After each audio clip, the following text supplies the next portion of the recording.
હર હર મહાદેવ મિત્રો, તમામ દર્શક મિત્રોનું અમારી ચેનલમાં હાર્દિક સ્વાગત છે। દર વર્ષે શ્રાવણ મહિનાની અમાસ તિથિને હરિયાળી અમાસ કહેવામાં આવે છે। આ ઉપરાંત તેને શ્રાવણ અમાસ તરીકે પણ ઓળખવામાં આવે છે। શિવજીના સૌથી પ્રિય મહિનામાં આ અમાસ આવતી હોવાથી ખૂબ જ ખાસ હોય છે। આ દિવસે ભગવાન શિવ, ભગવાન વિષ્ણુની વિધિવત પૂજા કરવાની સાથે તર્પણ, પિંડદાન કરવાની સાથે અન્નદાન કરવાનું પણ વિશેષ મહત્વ છે। આ વર્ષની હરિયાળી અમાસ ખૂબ જ ખાસ છે, કારણ કે આ વર્ષે 148 વર્ષ બાદ ખૂબ જ શુભ સંયોગ બની રહ્યો છે। એવામાં આ જ્યોતિષ ઉપાયો કરવા ખૂબ જ લાભકારી અને સાબિત થઈ શકે છે। તો ચાલો જાણીએ કે હરિયાળી અમાસના દિવસે કયા ઉપાયો કરવા જોઈએ। હરિયાળી અમાસ પર બનશે રવિ પુષ્પ યોગ। આ દિવસે રવિવાર હોવાથી સાથે રવિ પુષ્પ યોગ અને સર્વાર્થ સિદ્ધ યોગ બની રહ્યા છે। એવામાં આ દિવસે કરવામાં આવેલા કાર્યોથી અનેક ગણું ફળ પણ પ્રાપ્ત થાય છે। રવિ પુષ્પ યોગ ખૂબ જ શુભ યોગ માનવામાં આવે છે। એવામાં કોઈ પણ કામ કરવાથી અનેક ગણું ફળ મળે છે। આ સાથે જ પિતૃઓની શાંતિ માટે પૂજાપાઠ કરવાથી સુખ સમૃદ્ધિ આવે છે। હરિયાળી અમાસના દિવસે કરો આ ઉપાયો। નંબર 1, પિતૃઓને પ્રસન્ન કરવા માટે તમારે હરિયાળી અમાસના દિવસે પિતૃઓને તર્પણ એટલે કે જળ અર્પણ કરવું શુભ માનવામાં આવે છે। આ સાથે જ પિતૃઓના નામ પર વૃક્ષ લગાવવાથી પિતૃઓ પ્રસન્ન થાય છે। તેનાથી પિતૃદોષ પણ દૂર થાય છે।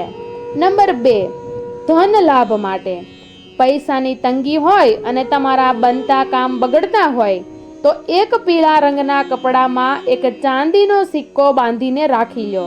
તેનાથી તમારી કુંડળીમાં ગુરુ બૃહસ્પતિની સાથે ચંદ્રમાની સ્થિતિ પણ મજબૂત થશે। તેનાથી સમાજમાં માન સન્માન વધવાની સાથે પૈસાની તંગી પણ દૂર થશે। ત્યારબાદ નંબર 3, શનિની કૃપા મેળવવા માટે જો તમારી કુંડળીમાં શનિ દોષ અને શનિ 7.5 અથવા ઢૈયા ચાલી રહી છે અને તેના કારણે શારીરિક, માનસિક અને આર્થિક સમસ્યાઓનો સામનો કરવો પડી રહ્યો છે તો હરિયાળી અમાસના દિવસે સાંજના સમયે 6 થી 8 વાગ્યાની વચ્ચે બીલીના વૃક્ષ નીચે ઘીનો દીવો પ્રગટાવો। આમ કરવાથી શિવજીની સાથે શનિદેવની વિશેષ કૃપા થશે અને તમને દરેક ક્ષેત્રમાં સફળતા મળશે। ત્યારબાદ નંબર 4, હરિયાળી અમાસના દિવસે લગાવો વૃક્ષ। આ દિવસે વૃક્ષ લગાવવું પણ ખૂબ જ શુભ માનવામાં આવે છે। આમ કરવાથી ત્રિદેવની સાથે માતા લક્ષ્મીની અસીમ કૃપા વરસે છે। તેથી હરિયાળી અમાસના દિવસે ગુલાબ, કનેર, સૂર્યમુખી, ખેર, લાલ ચંદન, ચમેલી, બરગદ, પીપળ, લીમડો, કેરી, અપામાર્ગ, શમી અને ગલગોટાના ફૂલ, અશ્વગંધા વગેરે લગાવી શકો છો। આમ કરવાથી કુંડળીમાં નવગ્રહોની સ્થિતિ મજબૂત થશે। ત્યારબાદ નંબર 5, ધન સંપત્તિ માટે જો તમે જીવનમાં સુખ, શાંતિ અને ધન સંપત્તિ ઈચ્છો છો તો હરિયાળી અમાસના દિવસે એક નાની એવી કાચની વાટકી કે કન્ટેનરમાં 3-4 મુઠ્ઠી ચોખા અને એક હળદરની ગાંઠ અને થોડા મોતી રાખી દો અને તેને સારી રીતે બાંધીને ઉત્તર દિશામાં રાખો અને 1 વર્ષ સુધી એમ જ રહેવા દો।